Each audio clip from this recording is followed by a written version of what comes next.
Olá, pessoal. Bom dia a todos. Somos só nós quatro. Entrando mais um componente aí. Bom dia, Amanda. Bom dia, Ana Paula. Bom dia, Anderson. Bom dia, Geórgia, que está entrando. Bom dia a todos. Bom dia a cada um dos senhores. Tá? Eu vou começar com um recado.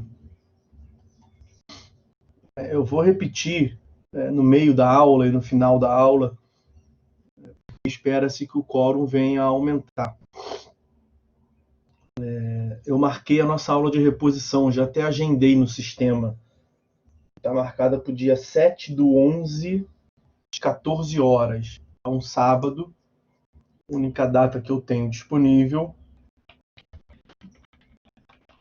Aula de reposição, dia 7/11 de 2020, às 14 horas. Ok? Um sábado. E aí, se você não puder assistir no próprio sábado ou no horário, porque você trabalha, porque você quer descansar, porque você quer estará na praia, porque você estará numa festa, e eu entenderei todos os motivos. Talvez eu iria acompanhar os senhores em todos esses motivos. Sério, de boa. Teve um dia, Amanda, que eu não pude vir porque minha esposa ela se acidentou. Ela sofreu um acidente. E ela teve que fazer uma cirurgia. Aí eu não dei aula. Teve isso, não teve? Nas aulas de quarta-feira? Teve um tempo lá, uma aula lá atrás. Eu não pude ministrar por conta disso. A aula está aqui anotada. Foi a aula do dia 16/9. Quando a dona moça se acidentou. Ouviu, Amanda? Deu para pegar aí, não? Você teve uma instabilidade aí, o sistema avisou que você...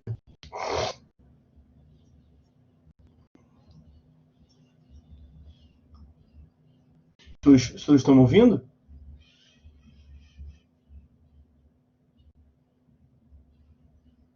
Sim. Ontem estava horrível o sistema de noite, cara. Por isso que eu perguntei isso. De manhã, estava tranquilo.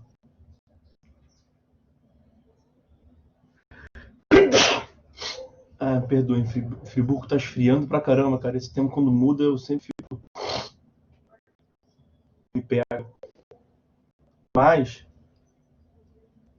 eu dizia, o sistema tá mudando pra caramba.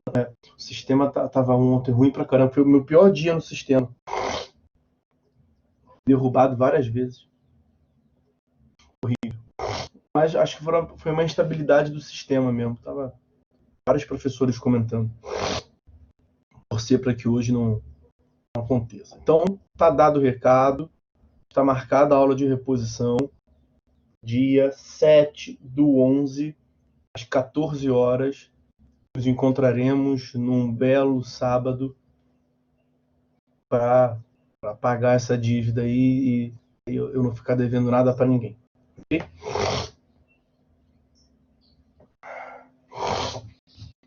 Tendo dito isto, deixa eu comer mosca aqui esse tempo todo. Esperando passar o horário e não abrir a página do Planalto. Vamos lá. Bom dia, Liliane.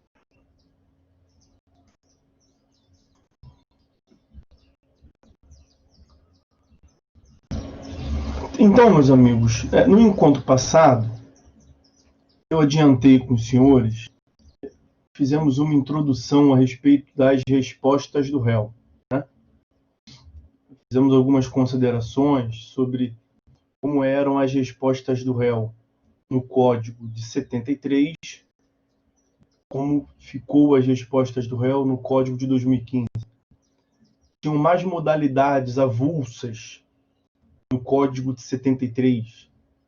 Ele era mais burocrático, mais formal, formalístico, porque o réu tinha que, se ele quisesse interpor, se utilizar de diversos mecanismos distintos, formas de defesas distintas, ele deveria se utilizar de instrumentos processuais distintos, formalmente distintos, como a impugnação à gratuidade de justiça, com a impugnação ao valor da causa, com a exceção de incompetência relativa. E tudo isso no Código de 2015 foi inserido na contestação. Então, no Código de 2015, não é que houve uma perda do ponto de vista substancial. Não. Tudo que se podia alegar lá atrás, continua se podendo alegar no Código de 2015. O que mudou foi uma facilitação formal, vamos assim dizer. Você continua alegando tudo aquilo, mas alega na contestação. Vimos também que essa expressão resposta do réu, ela pode assumir uma conotação mais estrita, no sentido de ser tida como contestação ou reconvenção. E nós diferenciamos a contestação como mecanismo de defesa, a reconvenção como mecanismo de contra-ataque. Eu ainda falei, nós vamos trabalhar isso melhor depois. Esse depois é hoje. Nós vamos trabalhar a contestação hoje. Aqui, 2 minutinhos. Só recordar a aula passada. E nós vimos que essa ideia resposta do réu pode ser entendida num sentido mais amplo também. Como sendo as reações possíveis do réu. E nesse sentido de reações possíveis do réu, você pode encaixar uma postura omissiva do réu, como a revelia. Você pode considerar o reconhecimento da procedência do pedido, as intervenções de terceiro, como denunciação da lide e chamamento ao processo, que, aliás, o réu deve, se ele tiver interesse e for provocar, ele deve o fazer na contestação. Então, em um sentido mais amplo, responder sendo tido como reagir, o réu tem várias reações possíveis, não apenas se defender, contestar e reconvir. Ok? Isso só para recordar a aula passada. E aí a gente começa, portanto, a tratar da aula de hoje, que é propriamente o estudo da contestação. E na contestação, nós vimos também, no encontro passado, minimamente, que a contestação é a peça pela qual o réu apresenta a sua defesa.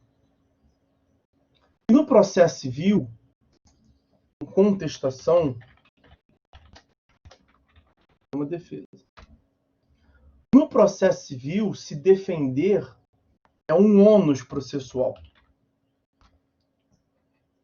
Eu não sei se nós já vimos o que é um ônus processual.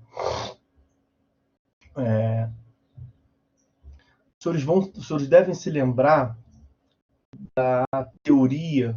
Nós vimos a evolução histórica do processo, várias teorias que se sucederam.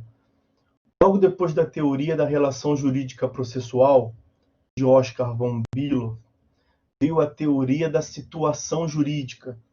Esse senhor aqui, Hans Goldsmith.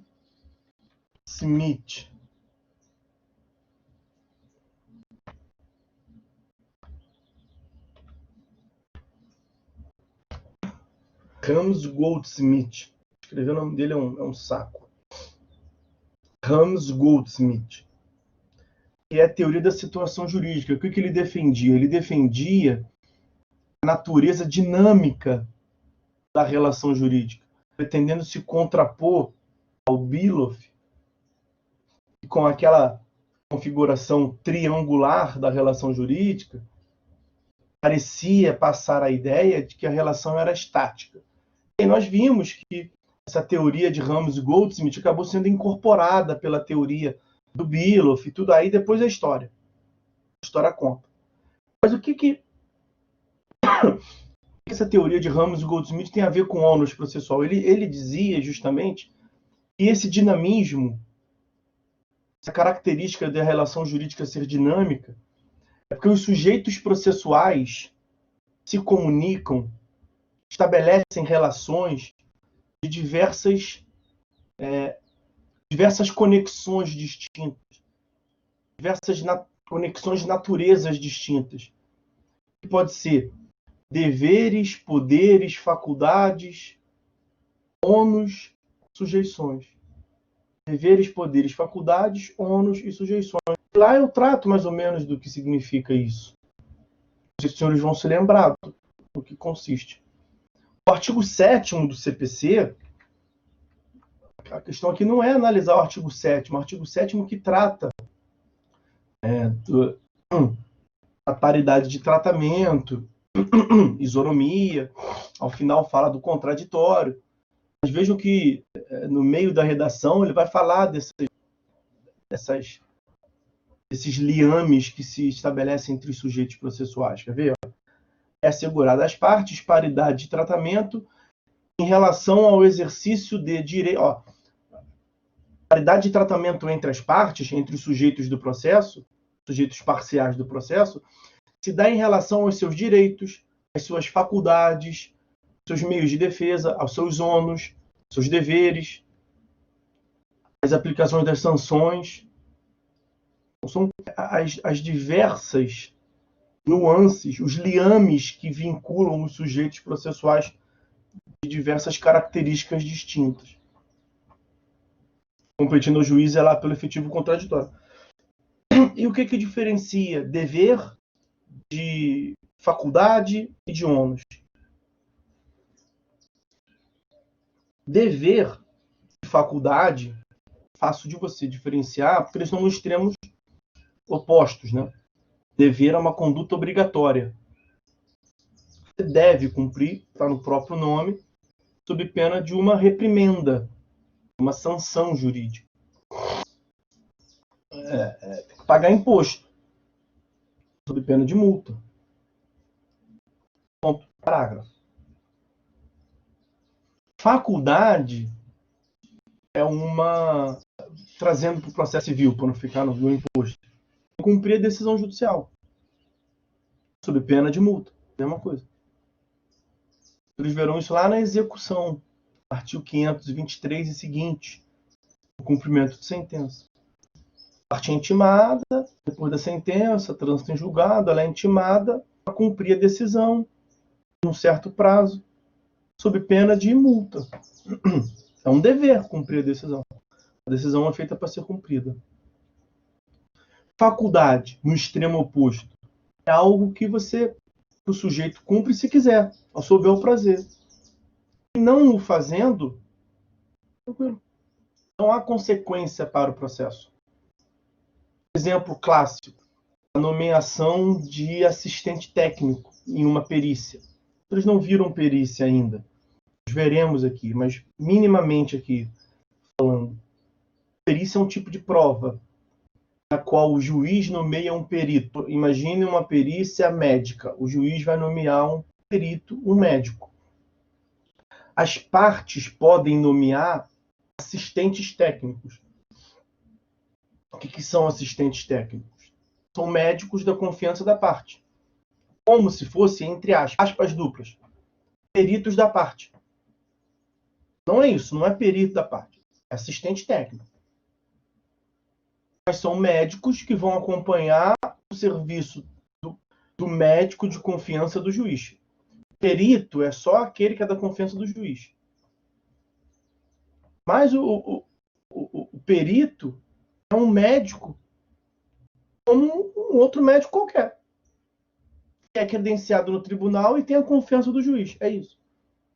E a parte pode conhecer um outro médico e pedir para esse outro médico acompanhar os trabalhos, a perícia daquele médico. Esse é o assistente técnico. A lei faculta a parte nomear, indicar assistente técnico. A Procuradoria, por exemplo, nós temos lá. O Ministério Público tem, a Defensoria Pública tem, a Procuradoria tem o quadro técnico. Temos diversas questões lá de engenharia. Uma das questões mais midiáticas, mais famosas que teve recentemente foi da Niemeyer. Uma questão técnica, de geotecnia. O risco da rocha cair, ruir. Já o Rio, geotecnia. Nomeou a justiça, o juízo nomeou um perito, a confiança dele. O município nomeou o técnico da GeoRio para acompanhar. Chama-se assistente técnico, ok? Uma parte pode nomear assistente técnico? Pode. É uma faculdade. E se não nomear? Quer dizer, se nomear, nomeou, vai lá, vai acompanhar e a parte vai peticionar, dizendo o que concorda e o que não concorda. Vai exercer o contraditório sobre o trabalho do perito. E se não nomear? Se não nomear, o trabalho do perito vai ser feito normalmente. A parte só vai ter menos contraditório. A parte só não vai acompanhar do ponto de vista técnico. Mas ela vai receber o laudo pericial. O processo vai seguir da mesma forma. É uma escolha da parte. Não tem consequência processual nenhuma. É uma faculdade. Ela indica assistente técnico se ela quiser. Suponha que a parte também confie no trabalho do perito. E esse perito, ele falar, eu confio. Não vou indicar ninguém. Pronto. Faculdade. E o ônus? O que nos interessa aqui é o ônus. E o ônus processual? O ônus processual é o meio termo entre, acho que é a forma mais simples de entender. Ônus é o meio termo entre faculdade e dever. Ele nem é uma faculdade pura, porque tem consequências processuais negativas, nem é o dever. Não é uma conduta obrigatória. Então, ônus é uma conduta, a princípio, facultativa, que você não é obrigado, mas que, em compensação, se você não adotar, o ordenamento traz uma consequência processual negativa, como o caso da contestação. Quer ver? Contestar é um ônus, como eu estou lhes dizendo. Vamos entender logo por que é um ônus. Vamos ver por que não é um dever. Ninguém contesta porque é obrigado.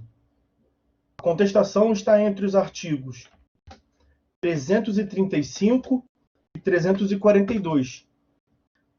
Vejam lá, nós vamos ver esses dispositivos, a maioria deles. Depois vejam, dei uma lida lá. Vão demorar 5 minutos lendo. Vocês não vão encontrar ali nenhuma obrigação, nenhum verbo impositivo. A parte deve, tem, a parte contestará. Não há nenhum verbo impositivo, não há um dever, no sentido de que a parte tem a obrigação de contestar. Ao contrário, a parte pode contestar. Então, se a parte pode contestar e não é um dever, a princípio nos indicaria a pensar que é uma faculdade. Então, não é uma faculdade por quê? Porque a lei traz uma consequência processual negativa caso ela não conteste. Qual é essa consequência processual negativa? Aí eu não vou aqui aprofundar nesse ponto, eu vou só mencionar. Essa consequência processual negativa é a revelia. A revelia que nós veremos no artigo 344. 344. A revelia consiste na ausência de contestação.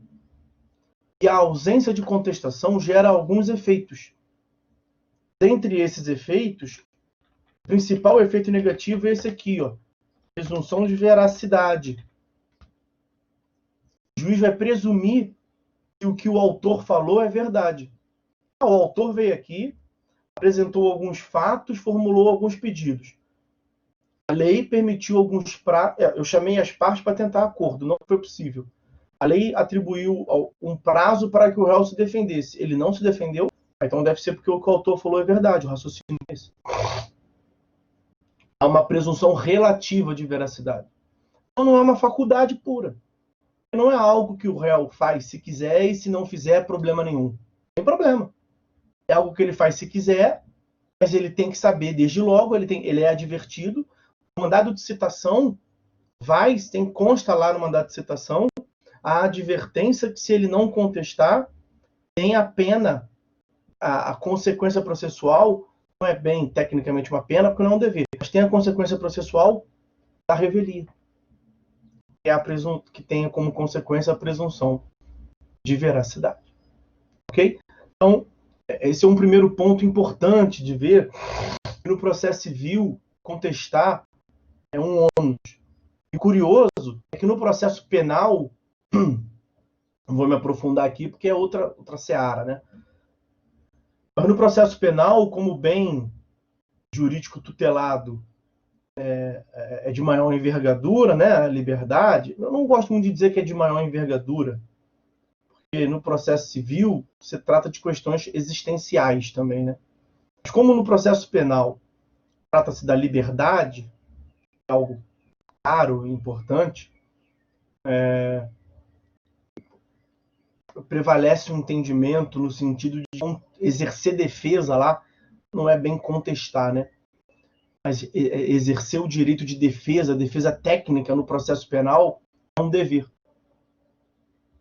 Tanto que, se a parte nomear um advogado e o advogado está um péssimo serviço, uma péssima defesa, o juiz destitui o advogado, fala que com aquela defesa o acusado vai ser prejudicado, o Ministério Público vai engolir ele, e nomeia outro advogado, um advogado ativo.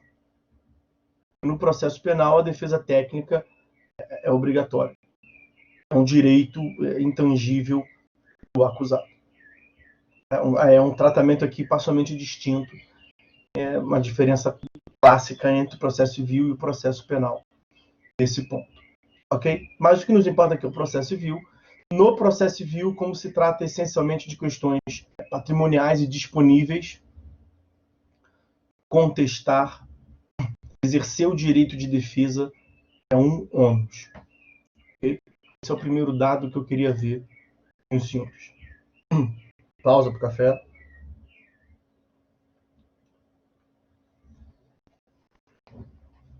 Vou me ajeitar aqui porque eu estou numa posição ruim.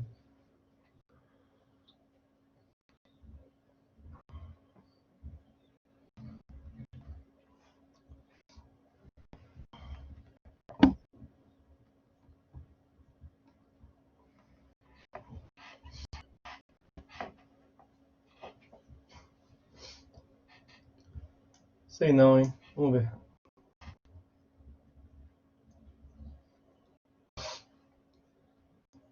Tem que falar, não tem jeito. A moça da limpeza veio aqui ontem. E aí tirou algumas coisas do lugar. Eu fico daquele jeito. Eu achar minha posição de novo. Logo me encontro. Vamos lá. Deixa eu ver o que eu falo agora. Vou tentar seguir a ordem dos artigos aqui. Minimamente.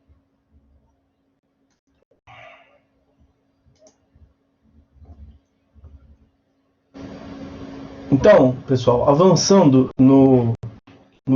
nas tratativas aí da contestação, o artigo 335 vai prever o seguinte, vai tratar do prazo, né? Vai até nos deixar claro que não é um dever, o que mencionamos ainda há pouco, né? Contestar no processo civil não é um dever. Em nenhum momento tem lá a previsão de que há um verbo impositivo, no sentido de que a parte deve contestar.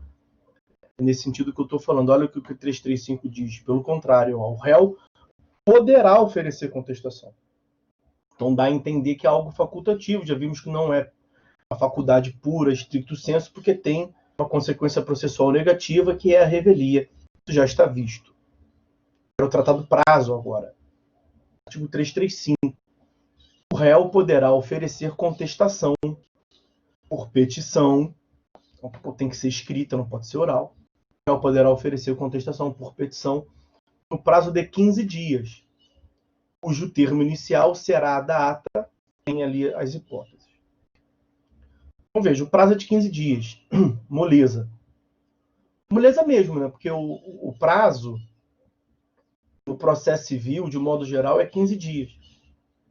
O processo civil, ele deu uma unificada nos prazos. Se te perguntarem o prazo de um certo ato processual e se não souber, dá até para chutar 15 dias. Chance grande de acertar. A maioria dos prazos é 15 dias. Bem que você pode sempre pensar assim, né? Quase todos os prazos são 15 dias. Se tem alguém me perguntando qual é o prazo, se o avaliador, se caiu numa prova, qual é o prazo deste ato aqui, é porque não vai ser 15 dias. Bate sempre essa neurose. Mas, bom, o que importa é que a maioria dos prazos é de 15 dias. Mas não basta saber apenas, na prática, não basta saber qual é o prazo. O importante, na verdade, é saber até quando você pode oferecer a contestação. Não basta saber que você tem 15 dias. No concreto, você tem que saber qual é o 15º dia. Até qual dia que você tem que protocolar. Qual é o dia que não pode passar. Então, dia 10 de novembro, daqui não pode passar. Título de exemplo. Você vai contar, lembrando que os prazos processuais fixados em dias são contados somente os dias úteis. Então, é um prazo processual, exercício do direito de defesa, contestação. 15 dias úteis. A parte tem 15 dias úteis. Qual é o seu 15º dia útil do prazo para você contestar? Na verdade, é isso que você tem que saber. Do ponto de vista prático, é isso. Você só sabe qual é o 15º dia, me perdoem a obviedade, definindo qual é o primeiro. Então, qual é o sentido de prazo que nós vimos lá em TGP, Teoria Geral do Processo? Prazo é o intervalo de tempo dentro do qual o ato deve ser praticado. Superado o prazo, nós vamos trabalhar com a ideia de preclusão. Preclusão temporal. Vocês se lembram o que é preclusão? Preclusão significa a perda da possibilidade de praticar o prazo. O réu pode contestar? Pode. Já começa o 335 dizendo isso. Mas o réu pode contestar a qualquer momento a seu bel prazer? Não. Ele pode contestar em 15 dias. 15 dias a contar da forma como nós veremos. Do 16º dia em diante, ele não pode mais contestar. Isso. Dizer isso, ele não pode mais contestar, significa precluiu. Está preclusa. Ele não pode mais contestar. Ele perdeu a faculdade de contestar. O processo civil, ele se desenvolve por etapas. O procedimento se desenvolve por etapas. Ele vai avançando por etapas. E esse avançar de etapas se dá de modo preclusivo. Você pode fazer tipo compartimentos, né? Como se você fosse avançando de vagão por vagão, do trilho até chegar no vagão principal da frente, onde se julga, sei lá, uma figura de imagem. Você tem um momento próprio para exercer o direito de defesa. E aí é importante você definir, volto a dizer, não basta saber que é 15 dias. Porque 15 dias é contar de quanto? Se não começou, 15 dias nem está contando ainda. Então você ter 15 dias que nem começou a contar, tem muito mais do que 15 dias. Você ter 15 dias que já começaram a contar 10 dias atrás, te restam 5 dias. Você tem que saber, na verdade, qual é a data inicial. Porque você só define a data final, que é o momento da preclusão, definindo a data inicial. E é isso que falta ver ali. O termo inicial da data, a contagem do prazo, vai ser dos incisos que eu não trouxe ainda. Mas antes de trazer os incisos, como eu acabei de lhes dizer, o processo ele se desenvolve por fases preclusivas. Qual foi a fase imediatamente anterior à oportunidade da contestação? Audiência de conciliação ou mediação. Aliás, é o artigo anterior, artigo 334. Não dá nem para ter muita dúvida aqui. No 335, o 334, no vade-mecum dos senhores, está logo em cima na página. Audiência de conciliação e mediação. O prazo da contestação vai dialogar com a audiência de conciliação e mediação. Quais são as hipóteses quanto à audiência de conciliação e mediação? São 3 hipóteses. Você inicialmente poderia pensar assim, não, são 2, professor. Ela pode ser realizada ou não. Mas nós temos 2 hipóteses pela não realização. Né? A audiência pode ser realizada. É a primeira hipótese. A audiência pode não ser realizada porque ambas as partes manifestaram desinteresse. E a audiência pode não ser realizada porque a causa não admite a autocomposição. Esses são os 3 incisos. A primeira hipótese. E aí é o caso concreto que vai dizer. A lei traz as hipóteses em abstrato. O seu caso concreto é que vai dizer. Então, 335, inciso 1º. Primeira hipótese. O primeiro dia do prazo vai ser a data da audiência de conciliação ou mediação, quando não se obtiver a autocomposição. A data da audiência ou da última audiência, né? Porque nós podemos ter mais de uma sessão, lembra? Dentro de 2 meses, o conciliador e mediador pode prorrogar. Cara, enquanto tivesse chance de obter autocomposição, você não está contando o prazo de defesa. Você conta o prazo da defesa quando tem ali uma definição do conciliador e mediador de que não teve jeito. Essa é a redação do inciso 1º. O termo inicial será a data da audiência de conciliação ou de mediação, ou da última sessão de conciliação. Quando qualquer parte não comparecer. Quando não comparece, não tem como realizar a autocomposição, acabou o procedimento. Vai aplicar multa, 334, parágrafo 8º, segue o processo. Ou, quando ambas as partes comparecerem, não houver autocomposição. O processo vai seguir. É uma audiência, é um ato processual, a audiência é para tentar a autocomposição. Não sendo possível alcançar a autocomposição, o processo segue. O processo evolui por fases preclusivas. A fase passou, a autocomposição. O processo vai seguir pela defesa do réu. Vai seguir começando a contar o prazo para a defesa do réu. 15 dias. Ok? A data da audiência, automaticamente.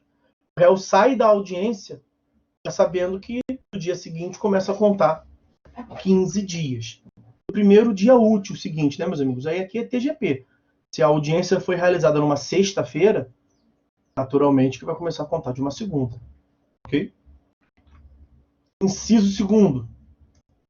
Bom, se essa segunda não for feriado, né? Inciso 2º. Olha lá.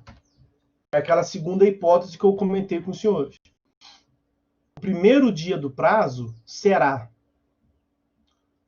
a data do protocolo do pedido de cancelamento da audiência de conciliação ou de mediação apresentado pelo réu.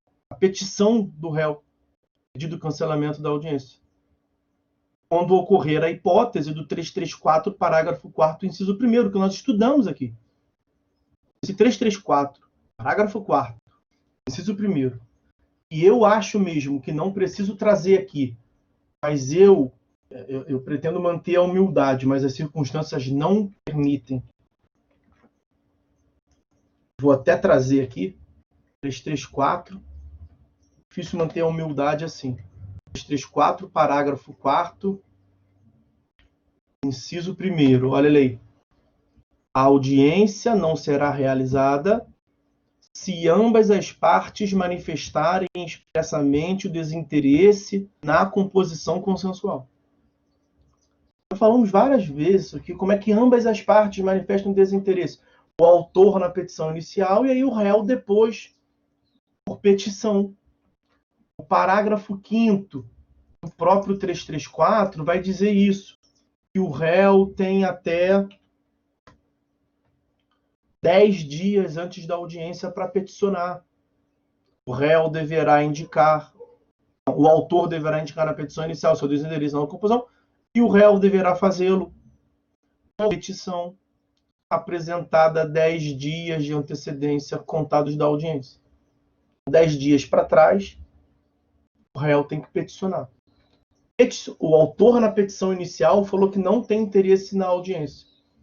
O réu, dentro de 10 dias antes da audiência, peticiona dizendo que também não quer. Automaticamente a audiência sai de pauta.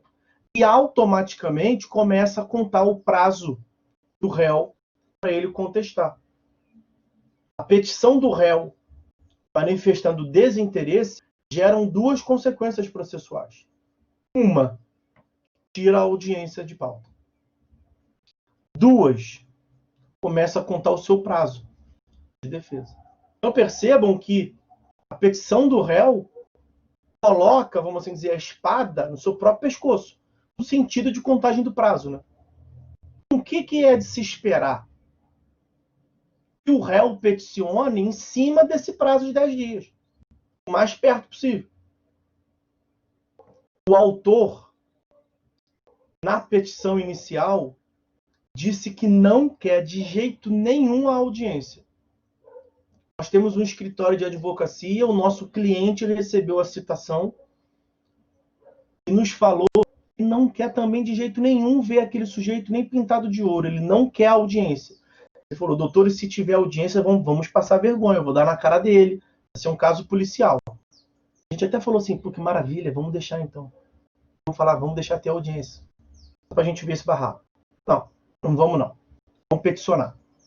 Só tem um detalhe, a audiência foi marcada para março de 2021. A audiência está designada, está no mandato de citação. Ele tem que comparecer março de 2021.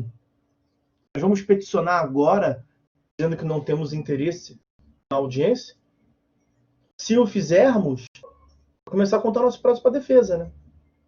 Depende do interesse do réu. Se ele quiser resolver logo a situação, já tem as provas todas, ok, mas em geral é do interesse do réu ter mais tempo até para produzir, para juntar mais provas. Vejam, não é uma questão de procrastinação sempre. O autor tem todo o prazo do mundo, todo o prazo dentro da prescrição para entrar com a ação, né?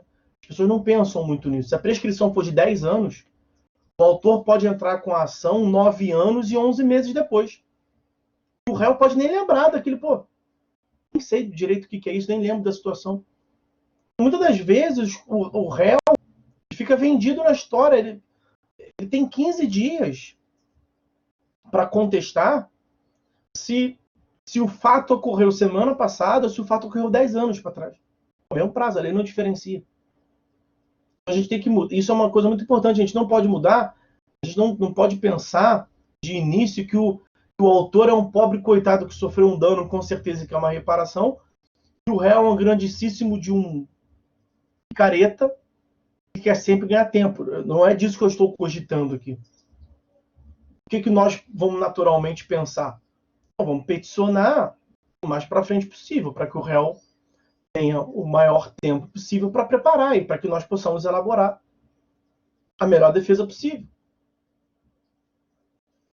Que nós possamos fazer a melhor pesquisa possível, doutrinária / jurisprudencial e apresentar a melhor contestação. Ao peticionarmos dizendo que não queremos audiência, começa a contar o nosso prazo. Ok? Tem mais coisa para ver sobre esse inciso segundo do 335. Porque nessa hipótese do réu peticionar para tirar a audiência, nós temos também essa questão aqui, do parágrafo 6º.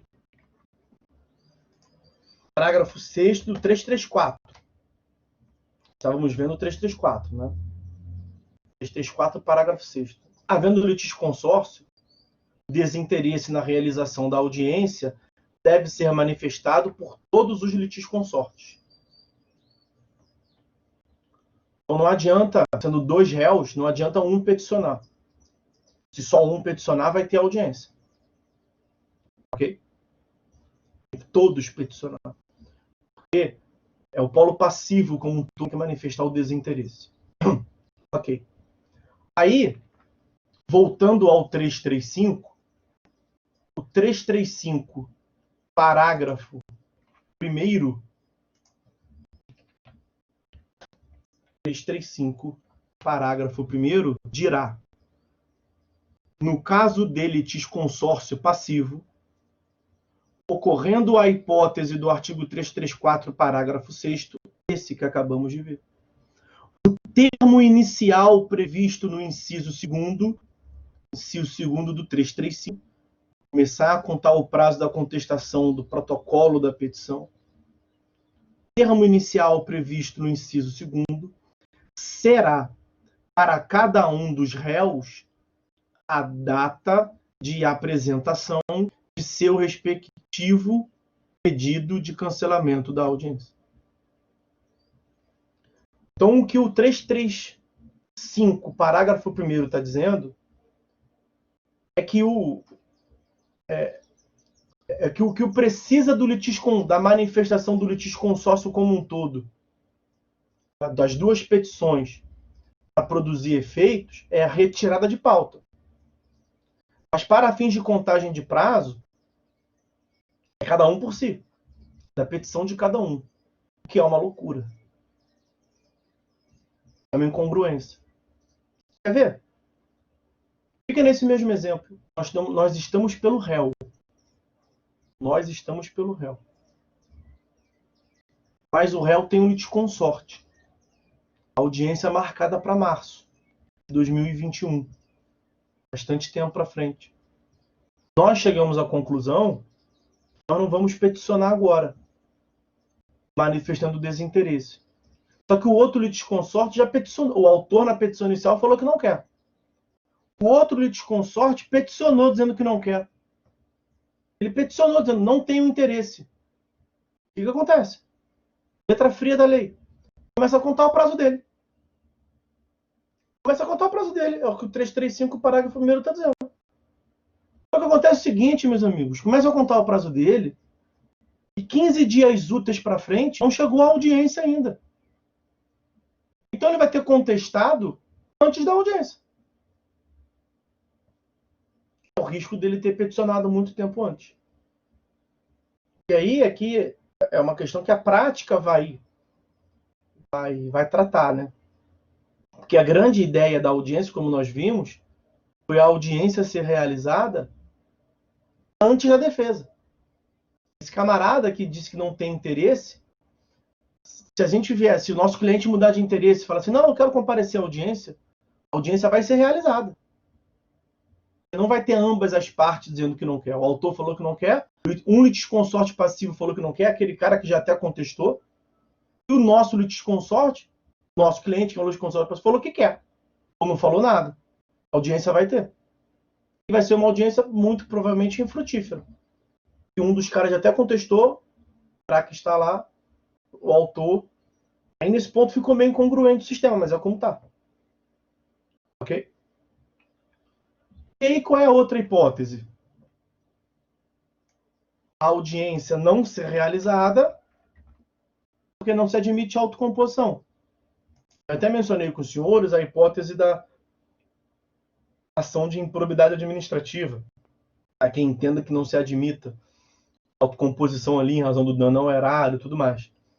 Você imagina uma ação de improbidade administrativa, que o juiz siga essa linha, ele não vai nem designar a audiência. Aqui não precisa da manifestação das partes envolvidas. O juiz não vai nem designar a audiência. Se o juiz não designa, você não tem que pensar em o réu peticionar, dizendo... Se o juiz não designou, você não tem o inciso 1º para esperar a realização de algo que não vai existir. Se o juiz não designou, você não tem o inciso 2º para alguém peticionar dizendo que tem que tirar de pauta o que não foi designado. Então, se o juiz não designou, tem que criar uma outra forma de contar o prazo. inciso 3º, que era como sempre foi no sistema anterior, do Código de 73. Quando não se tem a designação da audiência, a primeira data do prazo, e esse inciso 3º do artigo 335, a data será contada na forma prevista no artigo 231, de acordo com o modo como foi feita a citação dos demais casos, os casos que não têm audiência nem designada. Esse artigo 231 foi visto lá em TGP também. Ele trata da forma de contagem dos prazos, em geral, vamos assim dizer. A data da juntada aos autos do mandado, do comprovante do mandado cumprido. Aí no chat para vocês, ó. Artigo 231. Claro que eu não vou ler tudo aqui, não é objeto do estudo agora, mas só para deixar o chat abarrotado de informação. Salvo disposição em sentido diverso, considera-se dia do começo do prazo, olha que maravilha aí, só você linkar um com o outro. Inciso 1º, a data de juntada aos autos do AR, do aviso de recebimento, quando a citação se der pelo correio. A data de juntada aos autos do mandado cumprido, quando a citação se der pelo oficial de justiça, e por aí vai. Só recordem que não se conta o prazo da data de expedição do mandado ou do AR. Não se conta a data quando o oficial de justiça ou quando o carteiro recebe. Não se conta a data quando o réu recebe a citação, seja do correio ou do oficial. Não se conta a data de nenhum desses momentos. A data é contada quando se junta aos autos o comprovante de citação. O serventuário vai certificar, vai juntar ali o comprovante e vai certificar.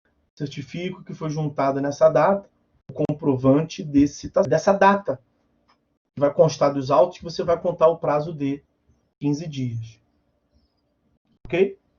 Então está visto aí as datas, os prazos para exercício do direito de defesa. Tem aqui o 335, parágrafo 2º, só para eu vi tudo, só para não falar que eu não vi ele, vou botar aqui, ó, 335, parágrafo 2º. Quando ocorrer a hipótese do artigo 334, parágrafo 4º, inciso 2º, que é a hipótese do juiz não designar a audiência porque a causa não admite autocomposição, havendo litisconsórcio passivo e o autor desistir da ação em relação a réu ainda não citado, o prazo para a resposta correrá da data da intimação da decisão que homologar a desistência. Então, se o autor desistiu da ação em relação a um réu que ensejaria a não realização da audiência, você conta o prazo a partir da homologação da desistência. Ok? Bom, meus amigos, era isso que tínhamos para falar sobre o prazo. O quórum agora está maior, temos aí 13 alunos.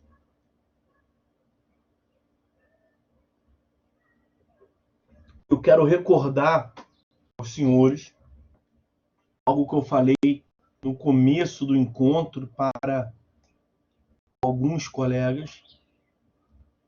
Está marcada uma aula de reposição para o dia 7/11, um sábado. Aí não é o próximo, acho que nem o outro. Daqui a uns 3 sábados. Dia 7/11, às 14 horas. O link já está, inclusive, no Sigu. No Sigu não, no AVA. Já está na ordem das aulas ali. Está em caixa alta ainda. Aula de reposição. Okay? Sábado, porque é a única data que eu tenho disponível. Eu dou aula todos os dias de manhã, todos os dias de noite. Só tenho sábado. Se você não pode assistir sábado, tranquilo, eu entendo muito. Você assiste depois gravado, ok? Porque a aula ministrada o conteúdo ministrado na aula de reposição será matéria dada, tá? Você vai ter que assistir, porque na aula subsequente eu vou seguir da onde eu parei na aula de reposição. É isso. Vou esperar mais um pouquinho, tomar mais um café, a gente segue.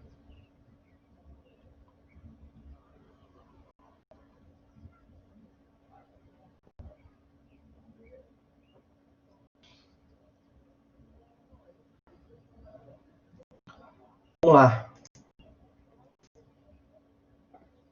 Senhores, nós vimos que a contestação é a peça processual, é o ato processual pelo qual o réu apresenta a sua defesa. Bom, essa associação entre contestação e defesa já está muito bem estabelecida com os senhores. Pois bem, eu quero ver agora com os senhores, portanto, são as classificações da defesa. É um tópico importante. Temos dois critérios classificatórios. Classificações da defesa. Temos dois critérios classificatórios quanto à defesa. São importantes. O primeiro critério classificatório se dá quanto à preclusão. A preclusão que falamos não tem muito tempo. Não tem muito tempo que falamos da preclusão, no que consiste a preclusão. A preclusão é a perda da oportunidade de praticar um ato processual. Quanto à preclusão, a defesa se classifica em exceção ou objeção. Exceção ou objeção. O que diferencia a exceção da objeção? É que a exceção é o tipo de defesa que se submete a um prazo preclusivo, ao passo que a objeção é o tipo de defesa que pode ser alegável a qualquer momento, logo que não se submete a um prazo preclusivo. Quanto à preclusão, as espécies de defesa podem ser exceção ou objeção. Exceção é o tipo de defesa que se submete a um prazo preclusivo. A maioria delas. Objeção é o tipo de defesa que não se submete a um prazo preclusivo. Você pode alegar a qualquer momento. As questões de ordem pública. Justamente por ser uma questão de ordem pública, no interesse geral da coletividade, você pode alegar a qualquer momento. Ok? Essa classificação ela é menos utilizada um pouco na prática. Tá? Que pese ser importante o seu conhecimento, muito importante o seu conhecimento, você saber o que você pode alegar a qualquer momento ou não, mas é mais raro você ver essa distinção de exceção para um lado, objeção para o outro. A terminologia é mais rara de você ver, é mais comum de você encontrar nos livros mais técnicos. Mas o próximo critério classificatório, ao contrário, é muito comum na prática. Tá? O próximo critério classificatório se dá quanto ao objeto da defesa.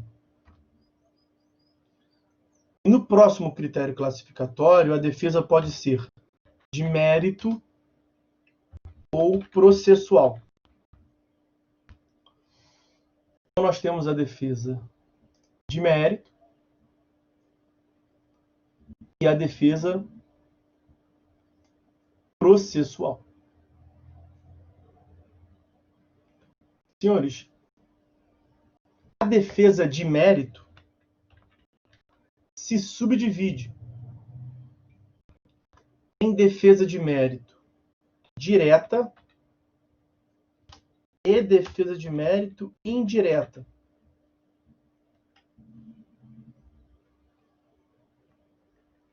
nós temos aqui uma subdivisão.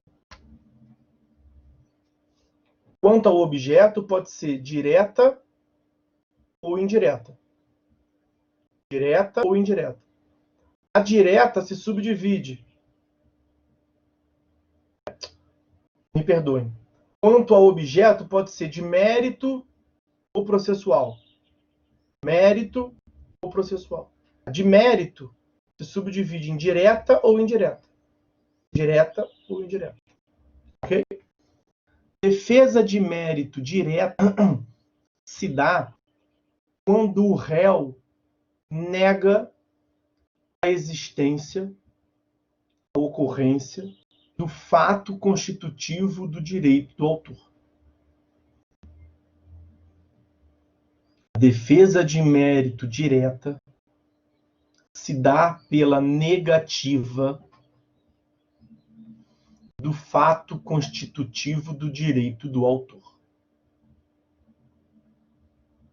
O autor vai a juízo pedindo a condenação do réu a lhe pagar 10 mil reais, porque ele, autor, emprestou para o réu essa quantia de 10 mil reais e chegou o prazo de devolução e o réu não pagou. Essa é a pretensão do autor. Causa de pedir e pedido. Como é que o réu pode se defender? De várias formas. Defesa de mérito direta. O réu se defende dizendo assim: excelência, eu nunca vi esse cara. Eu nunca peguei dinheiro com ele. Eu não tenho que pagar. Minha defesa é essa. Eu não peguei dinheiro com esse calhorda. Essa defesa será qualificada como defesa de mérito direta. Foi direto ao ponto. Não pegou. O fato constitutivo, transferência de patrimônio, mútuo, foi negado pelo réu. Essa é a defesa de mérito direta, negativa pelo réu. Na defesa de mérito indireta, o réu admite o fato que constitui o direito do autor.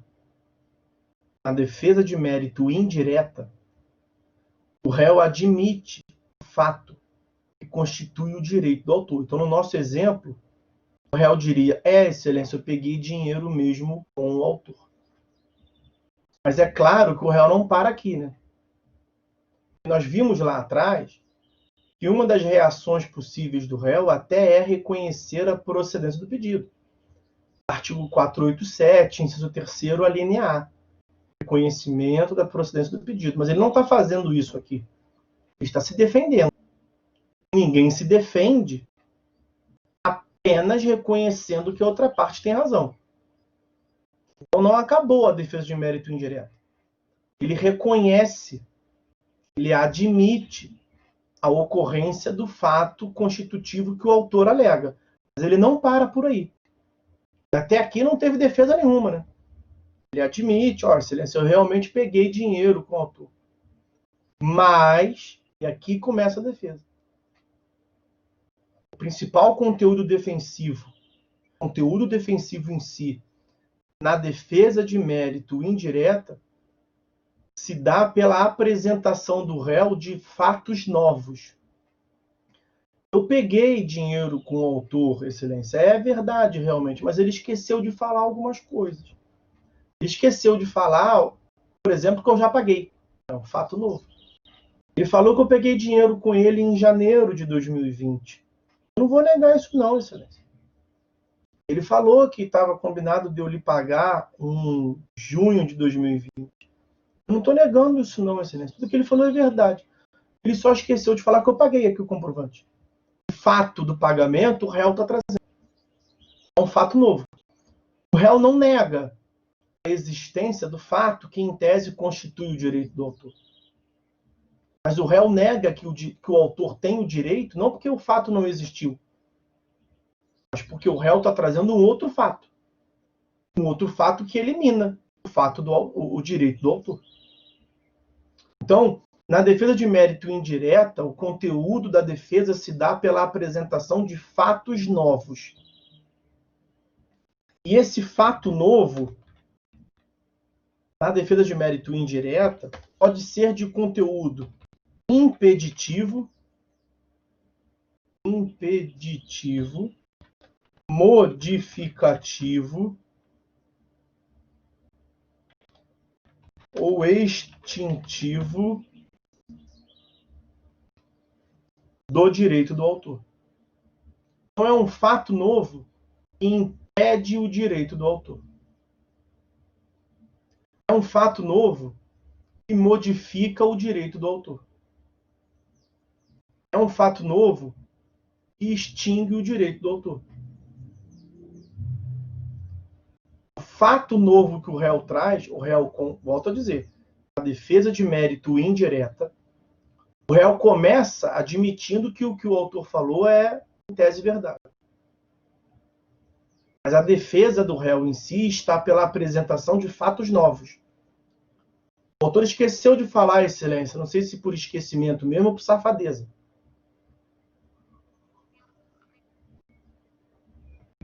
Esses fatos que podem ser dessas ordens aí. Fato impeditivo. Para ficar nesse mesmo exemplo do empréstimo, que é o mais fácil de ver. Dá para trabalhar com tudo aqui. Fato impeditivo. Você fala assim, olha, excelência, eu peguei mesmo o dinheiro com o autor, não nego não. Só tem um detalhezinho. Na época que eu contraí, que eu celebrei esse negócio jurídico, eu era absolutamente incapaz. Eu sofria de uma doença mental incapacitante. Eu não podia contrair, celebrar negócios, celebrar atos na vida civil, sozinho. É inválido esse negócio. Então não pode subsistir efeitos jurídicos válidos.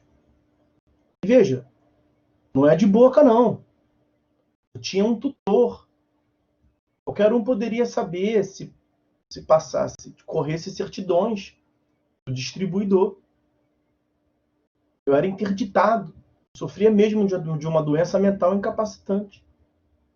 De uma doença mental grave.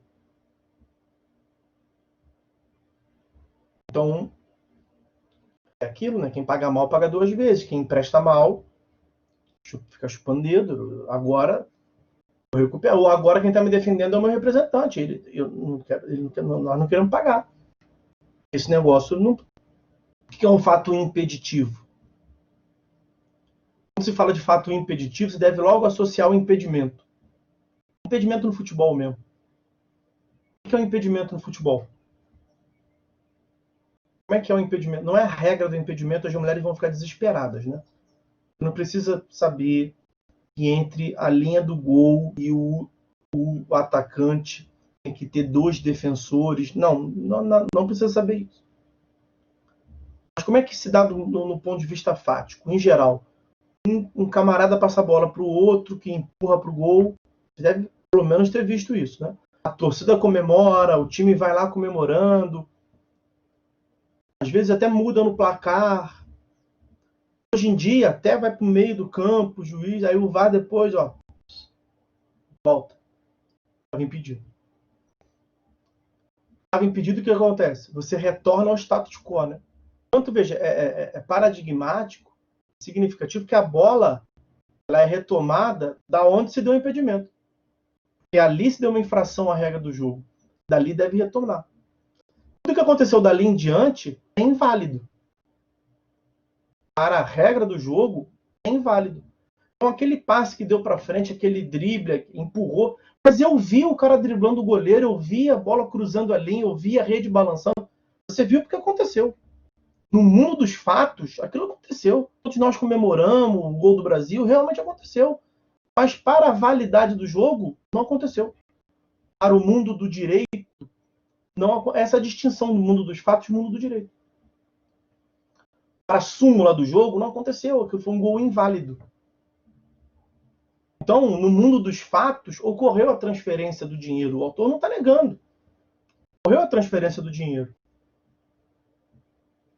Só que o autor emprestou para quem não deveria emprestar. Para quem não poderia emprestar. Tudo bem, aí nós temos várias questões de direito civil para a estudar. Claro que aqui a lógica é retornar ao status quo. Né? Quando se diz que retornar ao status quo, seria inclusive devolver o dinheiro para o autor. Né? Aí você vai ter que discutir justamente a possibilidade patrimonial do réu, mas aí é uma questão de direito material. Okay? Do ponto de vista processual, o que me interessa é que esse fato é um fato impeditivo. Não subsiste, o réu não tem a obrigação de devolver o dinheiro. O réu não é uma relação de mútuo. O réu não pode ser condenado a devolver o dinheiro para o autor. Ok? Bom, fato impeditivo. Fato modificativo, por exemplo.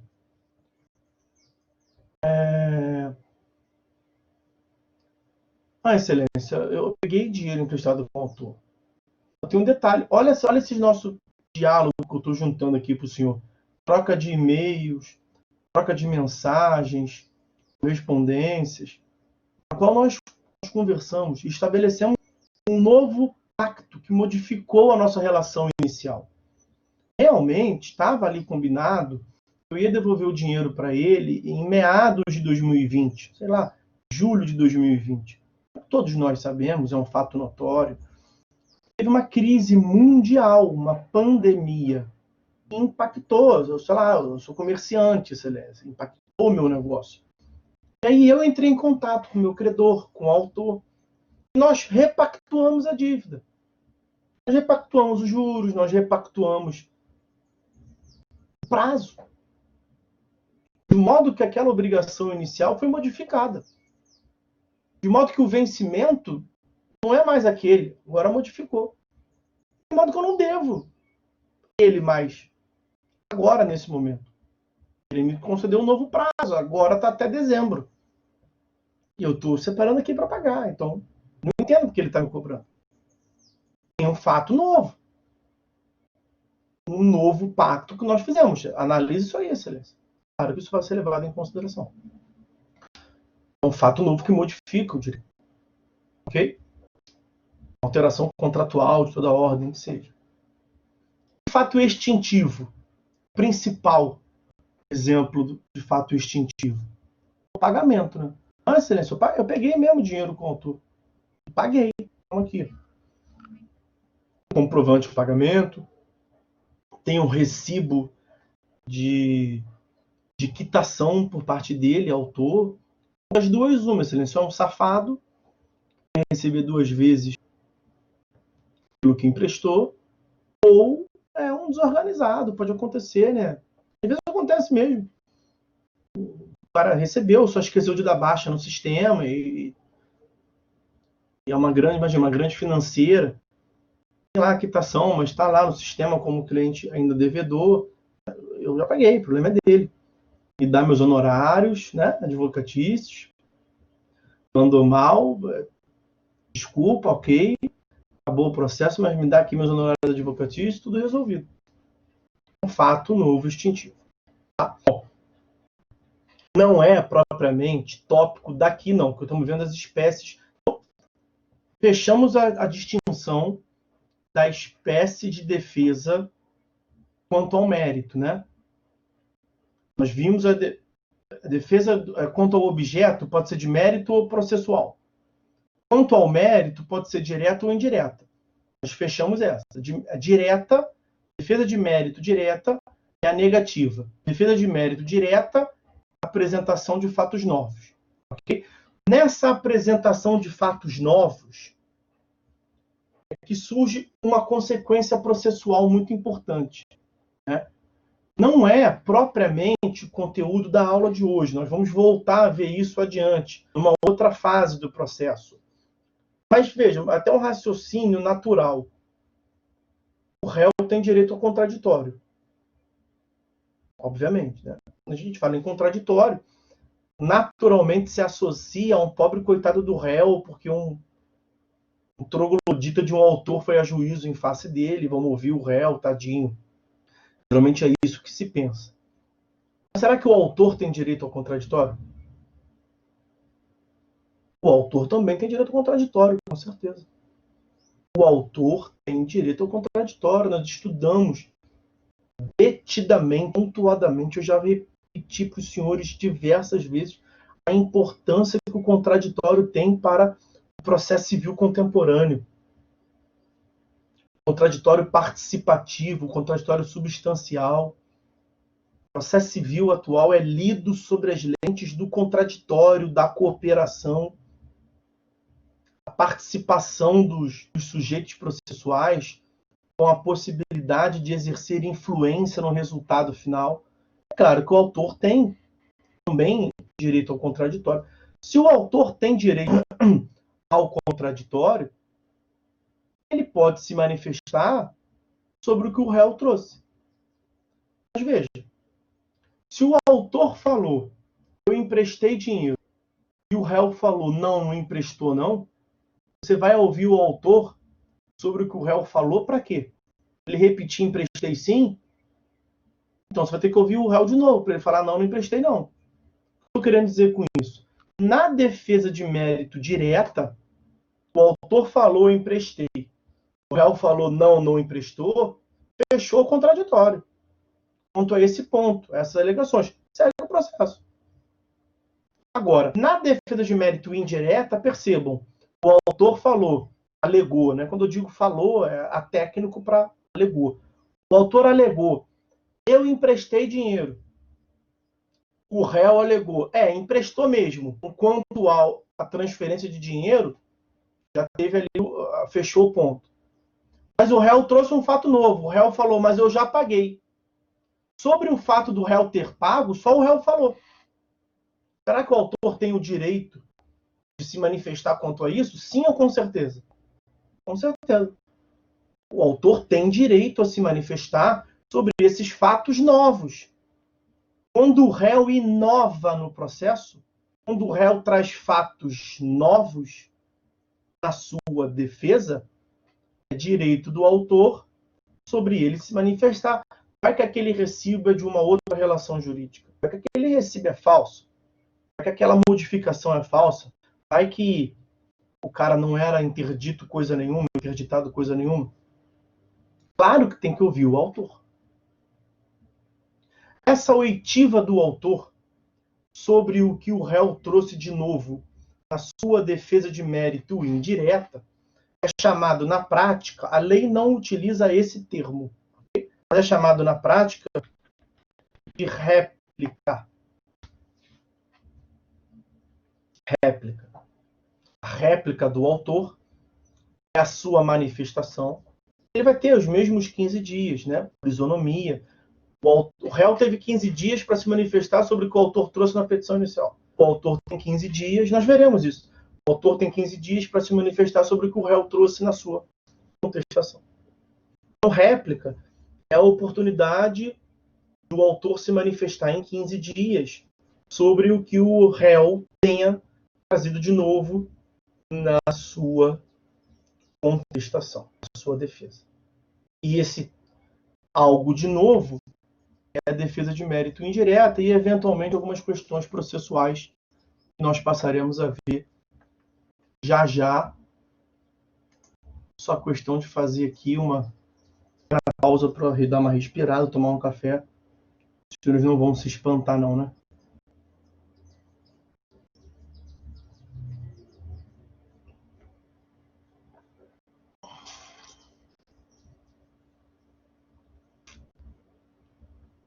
Ok, senhores?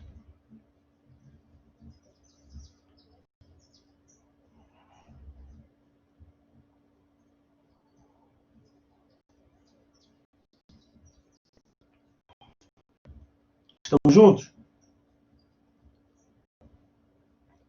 Os senhores estão aí?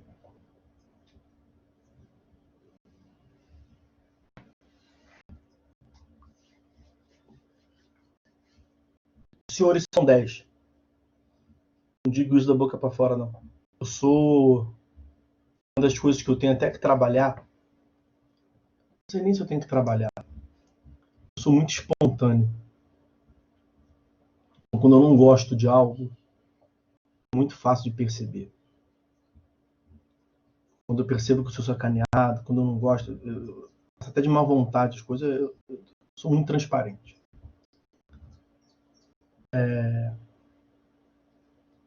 Então, se eu estou assim, ao natural, eu me sinto confortável, eu gosto da turma de vocês. Quando eu pergunto se os senhores estão aí, é só por brincadeira.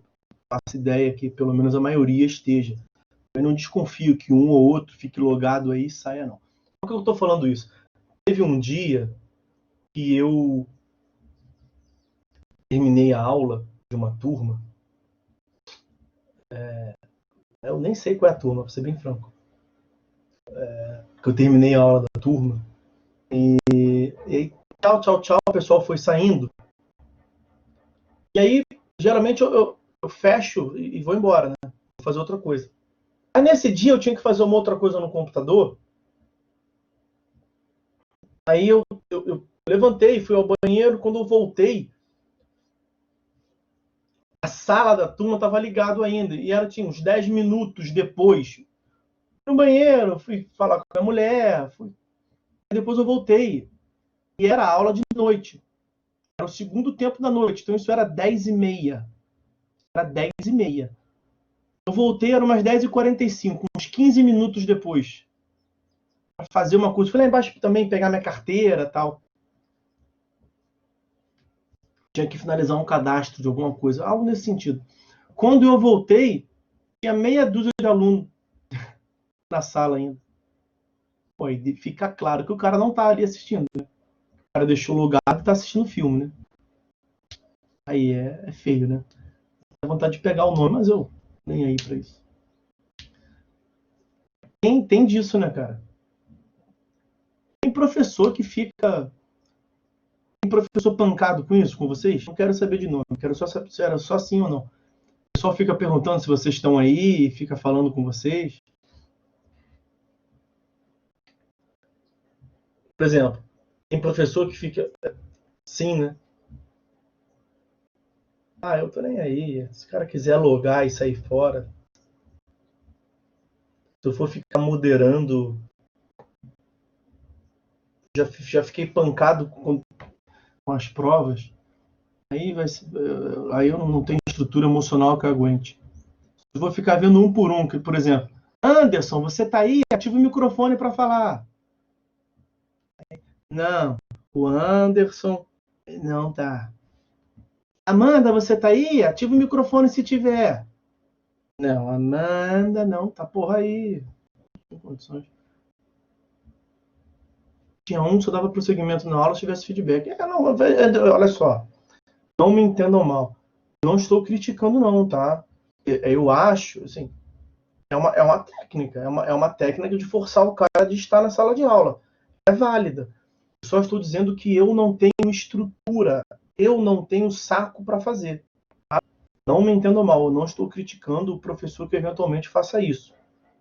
Por favor, tá? Tem muito respeito a todos os professores, são técnicas diferentes. Não tem melhor nem pior. Eu só estou dizendo que comigo não daria certo, entendeu? Não daria, eu não tenho paciência para esse tipo de coisa. Não. Bom, vamos voltar.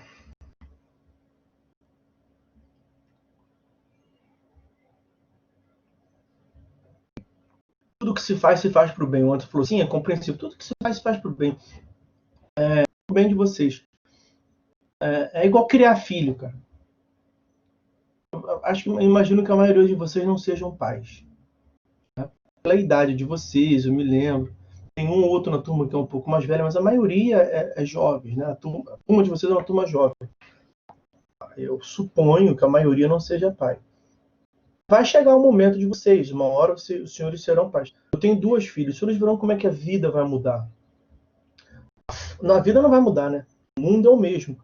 A forma que os senhores vão encarar e vão compreender o mundo é diferente. Mas, veja, não é esse tipo de lição que eu quero trazer, não. Os amigos que você acaba fazendo, a sua convivência acaba sendo uma convivência mais velha. Uma convivência tipo assim, cabelo branco. Começou a proliferar cabelo branco quando as minhas filhas cresceram. Enfim. Mas aí é muito comum você sair com um casal que tem filho. E é muito comum esse tipo de discussão de debate, debater formas de criar filho. E fica debatendo como é que os pais criaram filho numa outra era. Como é que se cria filho hoje em dia? Cara, como é que eu enxergo isso? É a mesma lógica com relação ao professor. Não tem certo ou tem errado, são formas diferentes. São formas diferentes. Eu parto do pressuposto que todo pai quer o melhor para o filho. Todo pai quer o melhor para o filho. O que eu faço, as técnicas que eu uso, o modo que eu adoto com a minha filha, as minhas filhas, é o que eu acho melhor para ela. O que deu certo comigo, meu pai fez comigo, é o que eu acho que será bom para ela. Vários pais podem não concordar. Eu respeito demais quem não concorda. Não faça com o seu, mas respeita a forma como eu faço. Se tiver esse respeito e essa compreensão, segue. A mesma coisa, professor que adota faz um sentido, faz outro, passa a prova de um sentido, passa de outro, conduz a aula de um modo ou de outro. Só porque eu puxei esse assunto, quero deixar isso bem claro. Não tem certo nem tem errado. O professor que dá aula escrevendo no quadro, outro que dá aula de uma outra forma. Você até, naturalmente, você como é o destinatário final disso tudo, você pode gostar mais de uma técnica ou de outra. Não tem certo ou tem errado. Saibam que todos estão ali, imbuídos, nós todos somos uns grandes de uns utópicos. A gente vive na sala de aula, na sala dos professores, falando como é que vocês aprendem, como é que vai mudar a vida de vocês e tal. Nós todos queremos isso, mudar a vida de vocês e contribuir. A ideia é sempre essa. Tá? Bom, encerrado esse assunto que eu mesmo puxei. Vamos lá. Podemos seguir? Vocês estão atrapalhando a aula pra caramba. Pode seguir ou não? Pode.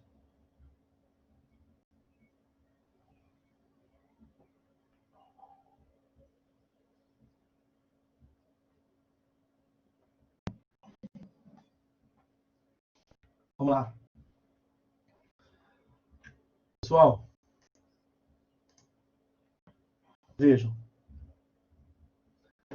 Daquela classificação das defesas que nós passamos, ficou faltando falar da defesa processual. Os senhores se lembram que nós vimos que, quanto à preclusão, a defesa pode ser exceção ou objeção. Quanto ao objeto, a defesa pode ser defesa de mérito, defesa processual. A defesa de mérito, nós acabamos de estudar. Defesa de mérito direta, defesa de mérito indireta. A defesa processual, ela não tem essa distinção, não tem uma subdivisão. Nós já estudamos, em teoria geral do processo, nós temos alguns requisitos. O professor Fred Didier mesmo trabalha como se tivesse havido uma junção com requisitos de admissibilidade das demandas. Eu não concordo com isso não, tá? Mas ele junta as condições da ação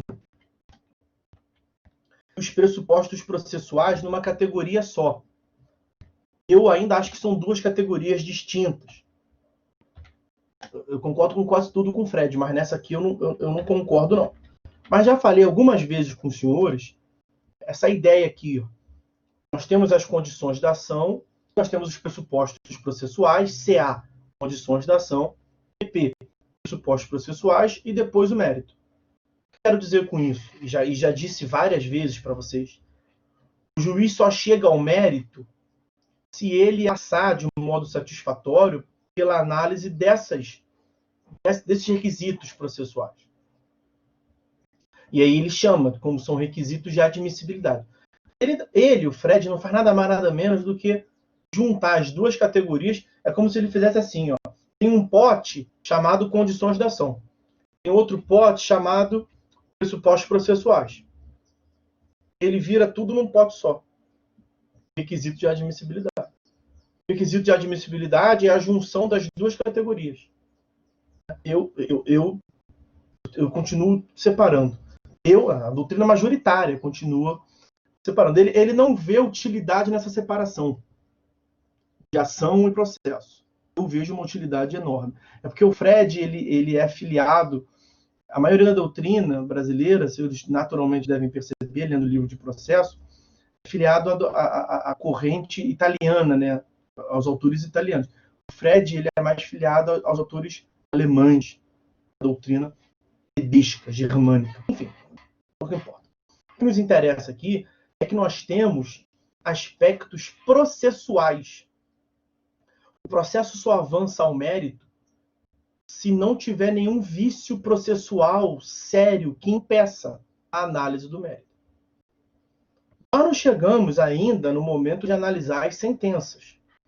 Mas já é bom que se diga, e eu já tenho a impressão de já ter apresentado esse dispositivo para os senhores, sim, com certeza, já falei, pelo menos quando do estudo da petição inicial, deferimento da petição inicial, a sentença terminativa é uma categoria, sentença terminativa é uma categoria,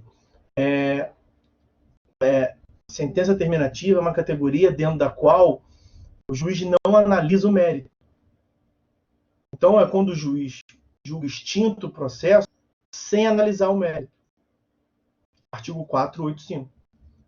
E quando que o juiz não analisa o mérito? Quando ele reconhece vícios processuais graves.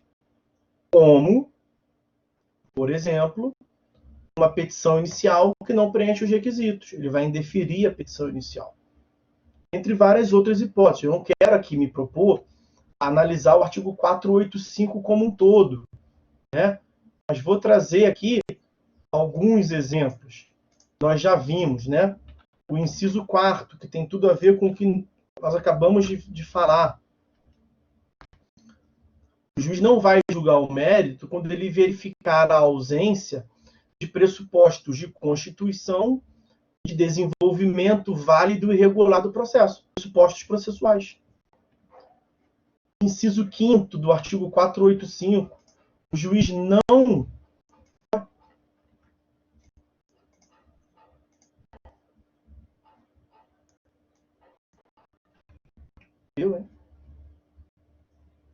não julga o mérito, ele reconhece um vício processual grave ao reconhecer a existência de preempção, litispendência, coisa julgada. E por aí vai. Então, os vícios processuais graves, lá em cima, condições da ação. Para falar em condições da ação, falei tanto aqui falei tanto aqui em pressupostos processuais, e eu lembro aos senhores, preempção, litispendência e coisa julgada são pressupostos processuais negativos. Nós vimos muito bem os pressupostos processuais no período passado, GP2. Tá? Mas para falar também das condições da ação, olha o inciso 6º do 485. Verificar a ausência de legitimidade ou interesse processual. Quais são as condições da ação? Legitimidade e interesse. Então, é isso. Os vícios processuais graves, eu digo vícios processuais graves, o que seja a extinção do processo são os vícios insanáveis. Quero lembrar aos senhores o princípio da primazia da resolução do mérito. A ideia de sanabilidade dos vícios. Não é todo vício que gera a extinção do processo. É um equívoco falar que vício processual gera extinção. Na verdade, o vício processual gera a correção, a sanação. Já trabalhamos isso também no período passado. Enquanto que o vício da petição inicial leva à emenda da petição inicial, tentativa de correção. Né?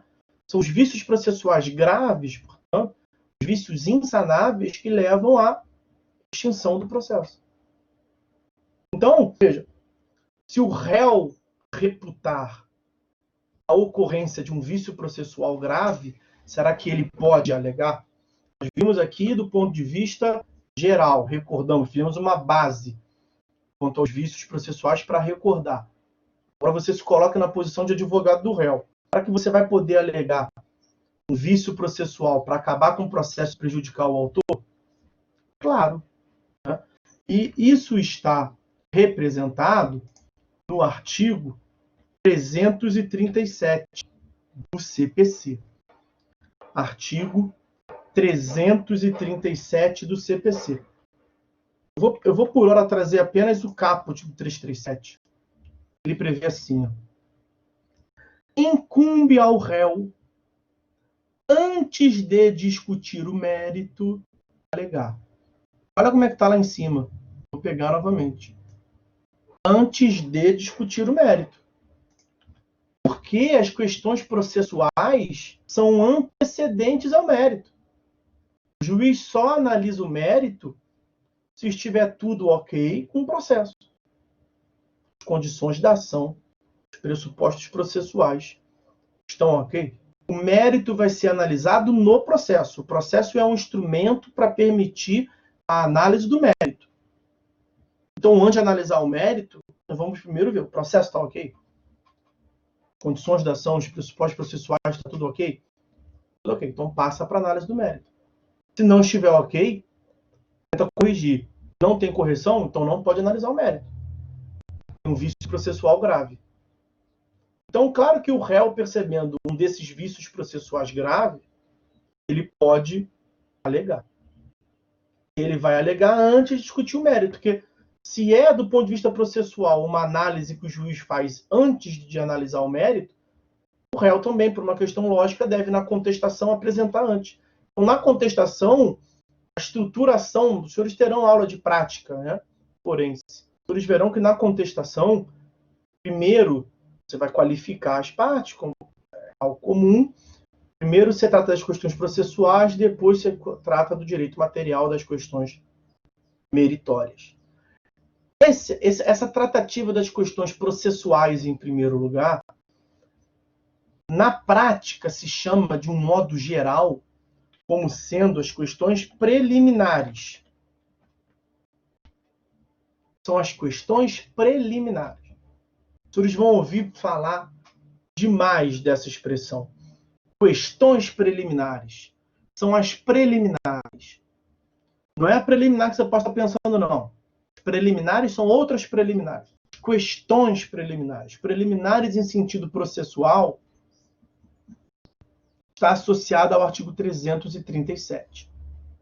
Mas veja, eu coloquei ali entre aspas. Eu disse para vocês que isso é falado no sentido prático, na prática. Questões preliminares. O que nós temos aqui é o seguinte. Do ponto de vista teórico, na técnica, existe mesmo as questões preliminares.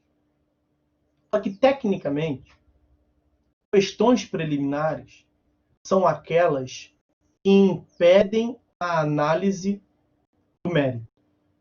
Questões preliminares são aquelas que impedem a análise do mérito. Vou dar um passo atrás para explicar melhor. As questões, de modo geral, no processo, costumam ser independentes uma da outra. Questões independentes. Só que pode acontecer de haver algumas questões que se aproximem, que geram uma dependência, de modo que você só possa analisar a questão posterior se você primeiro passar pela questão antecedente. O que acontece, nós acabamos de ver no mérito. Você só analisa o mérito se você passar de modo satisfativo pela análise da principal. Então, pela análise da questão processual, me perdoem. Pela análise processual. Então, esses vícios processuais, esses requisitos de admissibilidade, condições da ação e pressupostos processuais, são antecedentes lógicos, são preliminares ao mérito. É esse o sentido. Essa dependência que se estabelece, estou dando um passo atrás para explicar melhor na técnica para vocês, tá? Essa dependência que se estabelece entre duas questões que o juiz vai ter que estabelecer, uma questão prévia, uma questão principal, uma questão prévia, uma questão principal. Primeiro tem que analisar a questão prévia, para depois analisar a principal. Essa dependência que se estabelece pode ser de duas ordens distintas. Pode ser de duas naturezas distintas. Nós temos em primeiro lugar, eu vou colocar em primeiro lugar porque não é o que eu quero tratar aqui. Vou mencionar e vou jogar fora. Nós temos o que se chama de questões prejudiciais. As questões prejudiciais se aproximam das preliminares, porque tem essa dependência também. Mas a diferença da prejudicial para a preliminar é que a questão prejudicial ela não impede a análise da principal. A questão prejudicial é uma questão prévia. Então, temos a principal e a prévia, uma dependente da outra. A principal e a prévia. Quando o vínculo entre elas é de prejudicialidade, o julgamento da questão prejudicial influencia de um modo muito forte o julgamento da principal. O nome ajuda muito. O julgamento da questão prévia prejudica o julgamento da questão prejudicial. Prejudica no sentido de assim, que você já meio que julgou. A influência é tão forte que ao julgar uma, já julgou a outra. Mais ou menos isso. Um exemplo vai ajudar, eu acho. Quer ver? A questão de paternidade e alimentos. Uma questão prévia, saber se é pai. Uma questão principal, definir se tem que pagar alimentos. Pode escolher aleatoriamente como é que vai julgar cada uma delas, independentemente? Não. Tem que primeiro ver se é pai ou não. O pressuposto da questão alimentícia, a paternidade, o vínculo de paternidade. Então, o juiz vai analisar se é pai ou se não é. E ao definir se é ou se não é pai, passa-se a análise dos alimentos. Só que os senhores vão concordar comigo. Ao julgar a paternidade, ele já meio que julgou os alimentos. Se deve ou não deve, vai restar a definição do valor, naturalmente. Mas vejam, se o juiz afirmar que é pai, ele vai julgar os alimentos? Vai. Muito provavelmente, vai dizer que deve os alimentos. Se é pai, deve alimentos, vai definir o valor. Aquela questão lá do binômio necessidade e possibilidade, não sei se os senhores já viram isso em direito de família. Se o juiz chega à conclusão de que não é pai, ele vai julgar os alimentos? Vai. Julgar, vai. Ele vai julgar para falar que não deve. Ah, meu filho, como ele não é pai, não vou condenar o cara de pagar. Ele não é teu pai, sinto muito. Segue na busca aí. Esse não é teu pai. Então, se não é pai, não deve alimentos. Vejam que ao julgar a questão prévia, prejudicial, não é que você não vai julgar a outra, você vai julgar. O julgamento da outra está já condicionado. Pronto, acabou. Essa é a questão prejudicial, que não tem a ver com o que nós estamos falando aqui. Sim, quer dizer, ela se aproxima muito da preliminar, mas não é questão processual. Então, deixa ela para lá. Tá? E nesse contexto de questão dependente, de questões prévias, nós temos também as questões preliminares. Questões preliminares. E aí sim, que nos interessa. Veja que aqui eu nem botei entre aspas. Questões preliminares no sentido técnico-processual consiste no tipo de questões de questão antecedente que antecede a questão principal e a depender de sua análise da antecedente, você não vai julgar a principal. Não é que vai exercer influência e vai julgar as duas, não. A depender da análise da questão prévia, você pode vir a não analisar a principal. Classificação, natureza jurídica, questão preliminar. Preliminar tem essa aptidão, como eu defini para vocês. Questão preliminar é aquela que tem a aptidão de impedir o conhecimento da a apreciação do mérito, da questão principal. Um exemplo clássico, coisa julgada. Um exemplo clássico, coisa julgada. O réu fala assim, excelência, uma coisinha aqui, ó. Vou apresentar minha defesa. O senhor não pode julgar esse processo, não. O autor veio a juízo, me pediu 10 mil, não é? Então, tenho ciência. Calma, o senhor não pode julgar isso, não. Na época que eu não posso. Um detalhe. Veja esse processo aqui, número tal.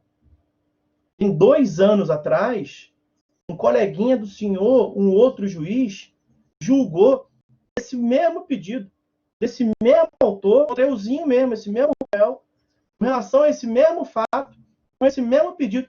Esta demanda já foi julgada. Tem coisa julgada, a decisão transitou em julgado. O artigo 502, que trata da coisa julgada material, nós vamos ver a coisa julgada material nesse período. Eu sei, nós já tratamos da imutabilidade lá em TGP. Característica da jurisdição, a imutabilidade. Não pode mexer, excelência. Ninguém pode mexer nessa decisão. É um atributo que só a jurisdição tem. Ninguém pode mexer, nem o senhor. Se o juiz acolher aquela alegação e falar assim, é mesmo, tem coisa julgada, eu não posso mexer. Se eu achar que está errado, que está certo, eu não posso mexer. Eu não posso nem analisar o mérito. Essa é uma questão processual muito séria. Esse é um vício intransponível. Se já tem realmente coisa julgada, Inês é morta, não tem o que fazer. Porque a coisa julgada material gera a imutabilidade da decisão transitada em julgado. Tanto que nós vimos ali em cima, artigo 485, inciso 5º. O juiz não resolverá o mérito quando ele reconhecer a coisa julgada. Será que o réu pode alegar coisa julgada? Pode. O artigo 337, no inciso 7º, vai dizer: incumbe ao réu, antes de discutir o mérito, alegar coisa julgada. Okay? Professor, então por que você botou preliminar lá em cima, entre aspas? Explicou o que é preliminar no sentido técnico. Se o exemplo que você deu, coisa julgada, é mesmo preliminar no sentido técnico. Nem tudo é preliminar no sentido técnico. Quer ver? Vou trazer nós vamos ver depois esse inciso. Nós vamos ver depois esse artigo 337 em todos os incisos. Para recordar, a maioria nós já vimos. Olha o 337, inciso 3º. O réu pode alegar incorreção ao valor da causa.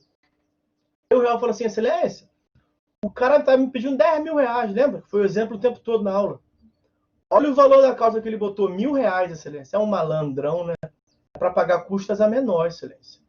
Tem que mexer no valor da causa. O réu pode alegar isso? Pode. Há um vício processual? Se o juiz acolher, vai impedir a análise do mérito? Não necessariamente. Então isso não é preliminar. Exatamente. Isso não é preliminar no sentido técnico. Quer ver? O juiz acolheu a alegação do autor. Não vamos nem considerar o não acolhimento, né? Tudo ali, se ele não acolher, segue o barco. Se ele não acolher vício processual, segue para o mérito. Mas mesmo nesse caso, se ele acolher, o que ele vai fazer? Vai intimar o autor e vai falar assim, bonitão, ela tem razão.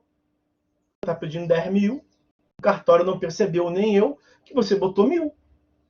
Ajusta aí, tem que aperfeiçoar isso aí. Muda para 10 mil e paga as custas. Aí o autor vai lá, corrige, o vício processual que existia não existe mais. Primazia da resolução do mérito. Sanabilidade dos vícios. Vai impedir a análise do mérito? Não. É um vício corrigível. A coisa julgada é um vício insanável. A incorreção do valor da causa é um vício sanável. A incorreção do valor da causa não é, portanto, uma preliminar propriamente dita. Porque mesmo o seu acolhimento não gera um impedimento na análise do mérito. E aí criou-se, então, sim, poderíamos dizer, uma preliminar raiz e uma preliminar Nutella, assim dizer. Uma preliminar propriamente dita, aquelas que, se acolhidas, geram extinção do processo, e uma preliminar sui generis. O que se chama, que é mais comum de se falar, são as preliminares peremptórias.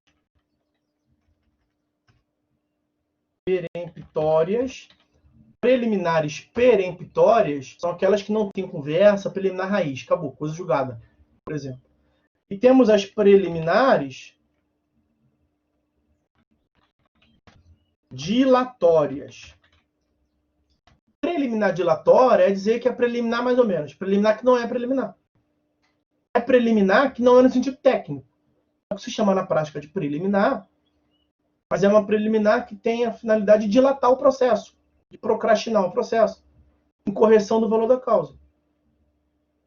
Veja, as preliminares dilatórias, como a incorreção do valor da causa, elas podem até vir a gerar a extinção do processo, mas não se dá automaticamente. Mesmo exemplo, incorreção do valor da causa, o juiz muda. O meu exemplo foi de 10 mil para 1.000. Muda de 10 mil para 100 mil.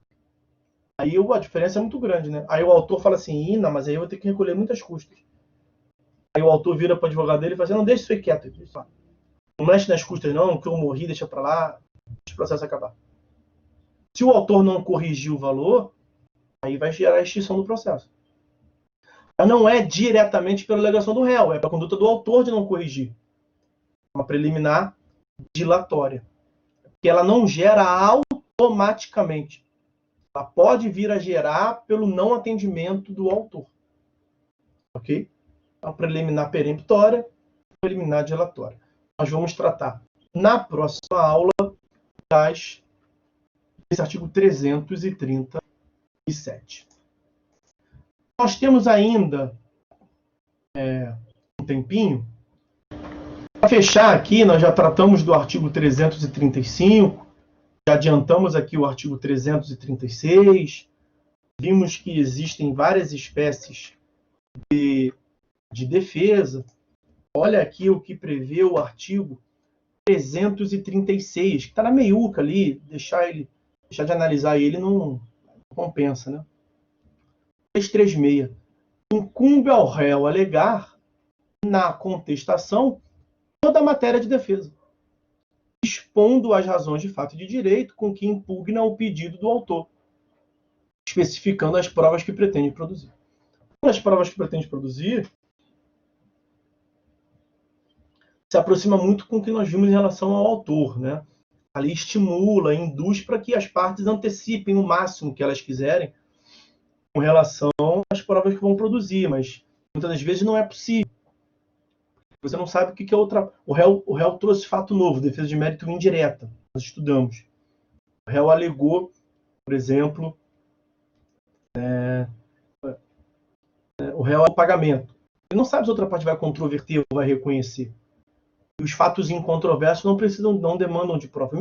Tudo que falamos em relação ao autor, né? Então, em tese, não é ainda possível sacramentar com 100% de certeza quais são as alegações, porque o réu pode trazer várias alegações novas, né? Quais são as alegações novas do réu que ele vai ter que produzir prova. Tudo que falamos em relação ao autor. Não é esse o momento propriamente que nós devemos definir isso. Porque, em geral, no transcurso do processo, no evoluir do processo, quando superada essa fase, depois o juiz despacha, assim, digam às partes as provas que querem produzir. Em geral, o autor e o réu dão um migué aqui, dão um somebody love, de, quero produzir todas as provas que eu puder produzir. E é água com açúcar, né? Mesma coisa que não fala nada. Eu quero produzir tudo que eu puder produzir, teatro. Claro, a lei está te estimulando. Se você tem algo que você já sabe que você vai ter que obrigatoriamente produzir, é isso que a lei quer que você faça, que você já adiante. Ok. Isso nós já vimos. Incumbe ao réu alegar na contestação toda a matéria de defesa. É isso que eu quero chamar a atenção dos senhores nesse artigo 336. Toda a matéria de defesa. Essa característica é a eventualidade. Eventualidade. Vocês ouvirão falar dessa eventualidade em vários momentos distintos no processo civil. Em vários momentos distintos no processo civil. Eventualidade não é algo próprio, específico da contestação. em vários momentos diferentes, os senhores ouvirão falar da eventualidade. Eventualidade significa sempre que a parte tem que se manifestar na primeira oportunidade que tiver para falar nos autos. Nós falamos da eventualidade, por exemplo, em TGP2, quando da nulidade. A parte não pode guardar nulidade, a tese do STJ que veda a nulidade de algibeira. A parte não pode guardar nulidade embaixo da manga, depois tirar um super trunfo e jogar no processo. Não pode. Mesmo que tenha uma nulidade, ela tem que alegar a nulidade na primeira oportunidade que tiver para falar nos autos. Sempre que tem esse sentido, a parte tem que se manifestar na primeira oportunidade que tiver para falar nos autos, é eventualidade. Em tese, nós temos a eventualidade em relação ao autor também. O autor tem que trazer todos os fatos, os pedidos, a primeira oportunidade que tem para falar nos autos, que é qual? Petição inicial, ele que dá início ao procedimento. E qual é a primeira oportunidade que o réu tem para falar nos autos quanto à defesa? O comparecimento à audiência de conciliação e mediação não se confunde aqui. Não se confunde com esse tópico, porque o escopo é diferente. Lá é tentativa de autocomposição, e nós vimos que a lei quis justamente diferenciar. Não se preocupe em contestar, em se defender, réu, aqui. Venha com o espírito desarmado. Então não é o momento do réu levar a defesa para lá. O primeiro momento que o réu tem para se defender é aqui. Então, a eventualidade significa que ele tem que apresentar toda a matéria de defesa. Então, de outro modo, significa dizer que o réu não pode apresentar contestações fatiadas, né? Então, não pode ter uma estratégia, seria natural, de ir jogando as defesas, ver que cola. Vai jogando a defesa de acordo, vai montando táticas. Joga uma defesa boa, uma defesa mais ou menos. Joga uma defesa boa, uma defesa... Aí amaciando a carne do juiz. Não pode. Vê se essa cola, excelência. Não, agora vê se é essa aqui. Vê se gosta dessa. Não pode. Tem que jogar todas as defesas, tudo junto e misturado de uma vez no mesmo momento. Muitas das vezes são contraditórias as alegações. Eles vão se deparar muito com isso. E às vezes a gente fica até meio constrangido de escrever. Você fala assim: o réu nunca pegou dinheiro com o autor. Mas se pegou, prescreveu. Se não prescreveu, ele já pagou. Se ele não pagou, ele era maluco. São incompatíveis, calma. Qual é a sua defesa? Todas. O réu pode apresentar todas essas defesas? Sempre se afirmou no processo civil, sem medo de errar. Sim, com certeza. Pode. Pode por quê? Pelo 336, porque o momento que ele tem para se defender é esse. Na prática, você costuma ver muito assim, argumentando, pelo amor ao debate. Você apresenta uma tese, que é a tese central, e traz várias outras teses, considerando que o juiz não acolhe a primeira. E as outras teses podem ser contraditórias com a primeira. E aí, para tentar dar uma disfarçada, você tenta, somente por amor ao debate, excelência, tal, você vai trazendo as outras. Nem precisa ter tanta... Você fica com vergonha, é assim mesmo. 336 que está te exigindo. Tá? O que a doutrina vem pensando, e acho que é uma boa discussão, decorre de um princípio que nós já estudamos em processo civil 1, é a boa-fé objetiva. A boa-fé objetiva, que está lá no artigo 5º do CPC, ele não fala em boa-fé objetiva, né? Fala que todo aquele que participa do processo deve se comportar de acordo com a boa-fé, e a boa-fé é a boa-fé objetiva, a boa-fé dos tempos atuais. A boa-fé objetiva é um padrão de comportamento, o texto fala em comportar-se de acordo com a boa-fé. Será que é um comportamento aceitável o réu afirmar na mesma página que não pegou dinheiro e já pagou? Será que essa contradição, venire contra factum próprio, será que essa alegação tão contraditória é algo compatível com a boa-fé? A princípio, isso é apenas algo ainda em debate, ainda no campo das ideias, mas é um processo civil em transformação que nós estamos nessa nova ordem de valores aí. Tá? Eu diria, a princípio, como sempre foi para os senhores, pelo 336, que sim, você tem que alegar todas as matérias de defesa, de mérito, direta, indireta, processual, que você tem. Bom, nosso horário chegou, estamos no limite, vamos ficando por aqui, a gente segue na próxima aula.